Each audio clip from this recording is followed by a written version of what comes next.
Hello everyone, it's Orsi Parkanyi from Oslo Blockchain Cluster, and we continue our educational video series with Stephan Nilsson, CEO of UNISOT, who is a leading expert in blockchain technology in Norway and beyond Norway globally. Thank you, Stephan, for being here with us. Thank you. Nice to be here again. So today we have a couple of interesting topics to cover. So we would like to discuss some of the benefits that the blockchain technology can provide to companies and some of the challenges or what cost this requires from companies. And we're also going to discuss the difference between private and public blockchain. So let's start with a question, Stephan. Which benefits does blockchain technology provide for companies and industries when it comes to cost and revenue? Yeah, that's a big question, but the big problem that we see in company today is twofold actually. On one hand, they have tons of data. All companies are collecting and have big data warehouses where they're collecting information, sensor data, production data, and everything like that. But that's all internal data that from their own organization that they control. On the other hand, we see a lack of information from outside of their organization. And that is the big problem that we have today, that company don't have information from their supplier or from their customer's customer. And this is where the blockchain comes in as a distributed technology that is outside of the company, so that company can now start exchanging information in a very secure way. So that is one of the things that if we're talking about costs, you can lower your cost. You can lower the cost of your company because you can, if you have better information from your supplier for a delay or changing in a product or something, if you have that information, you can now do your own planning better, your production planning, you can do better, which means that you can have less warehouse storage, you can plan more efficient, you can sell more efficient, you don't have to overproduce or stuff like that. So you can have that visibility real time, basically. Yes. The supply chain. Exactly. So all companies today are trying to plan their execution to be as lean and as efficient as possible. But today they can only do that with internal data. And yeah, companies today are very efficient internally. But if you look in the whole supply chain from seed to plate or from egg to plate, we see that the efficiency in company in the whole supply chain is less than 20%, and that's horrible. 80% is waste. Wow. And that also comes, of course, your cost is directly connected to your revenue in your company. So if you have high costs and you're inefficient in the whole supply chain, then your revenue goes down. So this is clearly a place where blockchain can help companies. Mm-hmm. And how can companies provide more accurate and instant information regarding their products?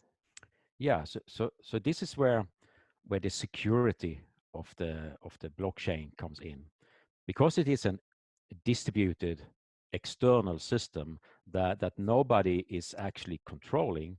This means that now every company or every actor in a supply chain, they can now trust the blockchain instead of trusting someone else. So you can trust the system because no one is controlling it. And this means that each actor in the supply chain, they can now store information securely on the blockchain, and they are controlling that information. And they can now start exchanging that information or sharing that information with other companies in the supply chain. So this is how we get more accurate and more up-to-date information to be able to be shared along the whole supply chain, and with the help of the security in the blockchain. Yeah, so that's that's obvious to see these benefits for companies. But on Mhm. the other hand, there's always the downside. There's always the other side. What are the costs? Is it an expensive technology to implement? What do companies need? Do they need to have the skills? So what is the other side? Yeah, like all new technology, like when internet came for the first time, there is a lot of misunderstanding and a lot of fear of missing out and all of that. So you have a lot of misinformation, as I said, and we have the same with blockchain today. Blockchain is sold as this wonder medicine for everything, and that's not, nothing is a wonder medicine for everything. We have to see on what is the strength of blockchain and what is the limitations of blockchain. It's like every other tool that exists to a company. So the problem with the blockchain could be that there is a lot of company trying to sell solutions that not actually are blockchains. They are more normal distributed databases. They just put the stamp on it that it is a blockchain. And that creates a lot of misunderstanding and a lot of bad reputation of blockchain. Okay. Regarding the costs, that is also the same thing. If you're using the distributed public blockchain, the costs are very, very low because it's just like internet. It's something that everybody can use, but nobody owns. And the cost to use it is very, very low.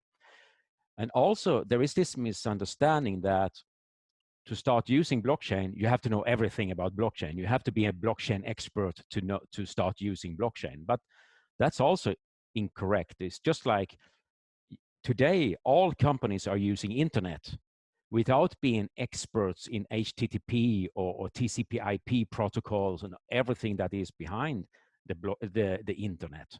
You just use it as a user, and that's the same thing we have with the blockchain. You don't have to know the details about blockchain. You can just start using the functionality from blockchain. And this is where a lot of company like ourselves is, we are providing services to company to start using blockchain without having to know anything about blockchain. They just use their normal business process, their normal ERP systems. They just use it as normal, but in the background, it's handled by the blockchain, and you have this transparency and traceability and all the functionality that a blockchain can provide.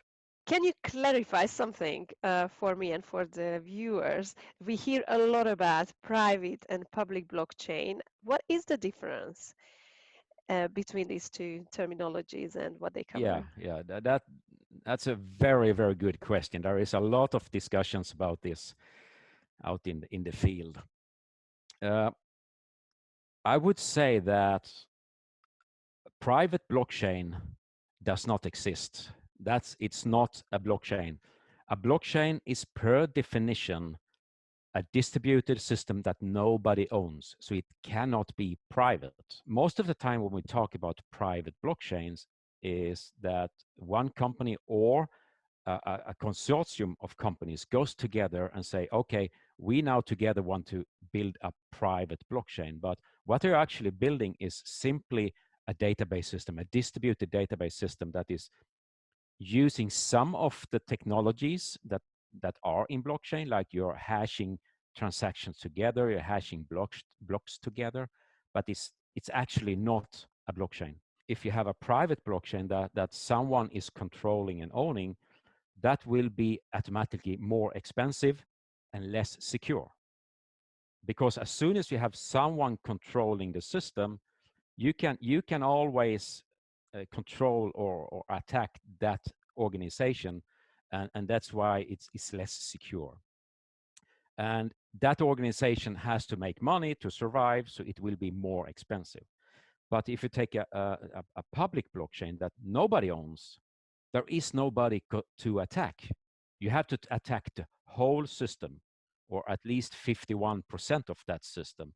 And that is super, super expensive and in practice, more or less impossible. Uh, what many misunderstand with a public blockchain and a private blockchain is that if you have a public blockchain, they think all information is public, but it's not. It's just like we have internet today. I connect to my bank, I connect to the government via internet, but everything is encrypted, so it's very secure. True. Same, all companies today are using internet and connecting to their partners, to their banks and everything. And all of that is encrypted on a public internet. Same thing with blockchain. It's a public blockchain, but all the information is encrypted on that blockchain. So nobody can see that information except the ones that are allowed to see it, that the creator allows them to see. And that is one of the very big benefits of public blockchains, is that the creator is owning and controlling their own information and deciding who is allowed to use that. And they can then start selling this information with microtransactions to others. And that is things that you don't really have in private blockchains. Uh, there is also another very, very big thing that most people don't understand about private and public blockchain is that if you have a private blockchain that is controlled by some organization or some people, according to the law, that is then seen as a security, which means if you are using securities, you must have all the legal licenses to handle securities. But most of the private blockchain out there today are not doing that because it's a big hassle. It's very expensive to do that. So they are trying to run under the radar here and not to be seen. And they're trying to do all different things not to require this license to handle securities. On the other hand, if you are talking about a public blockchain that nobody controls, according to the law, that is an asset. Just like Bitcoin today is seen as an asset in most countries, because there is no central organization controlling that, and then it per automatic is an asset in law. Just like iron or metals or other assets are, according to the legal framework that we have today. So that is a very important thing to understand as well when you're selected between a private DLT or a database or from a public blockchain. Mm. So That's yeah, very that was a interesting. long, hard But explanation. that's very interesting, and it Mm. sort of gave me a picture of just imagining sort of boxes, Mhm. including my personal things, Yes. and like a public blockchain technology would be where how these boxes are handled, and Mhm. that the box doesn't appear or doesn't get modified. Mhm. Everything I have in that box, my personal things, remain Yes. that. It's Exactly. just a way of seeing where that box is and how it's handled. Sort of just Exactly. a picture that came Yeah, into my. no, but that's a very good way to see it. Absolutely. Mm, It's like the official post office, the government controlled post office today is that yeah, you are not, they are just transferring exactly. your letter, and according to law they are not allowed to go in there and To see go what you in. have or change it. Yeah, yeah, uh, fantastic. Thank you so much for clarifying that for mhm, us, because this obviously it comes up a lot, whether private or public. it does. I have one more that I touched a little Mhm. bit on about public and private blockchain. Is just like we had a long time ago, or like 20 years ago, we had a lot of private internets or private networks. You have this America Online, CompuServe, and different private networks in different countries that worked like internet today, but they were closed off for different companies for different countries. And we see today that has more or less totally died out because it's too expensive and it's unsecure. And what we have today is the public internet that everybody is using. And the same way we will have a public blockchain that everybody is using, um, because it will be more secure, and it is much, much, much cheaper because there is nobody controlling it. Thank you Yeah, so much for being with us today, sure. Stefan. Thank you for everyone who watched our video. Please subscribe to our channel, Oslo Blockchain Cluster, and we will see you shortly with new content and new videos. Thank you. Thank you. Bye. Bye bye.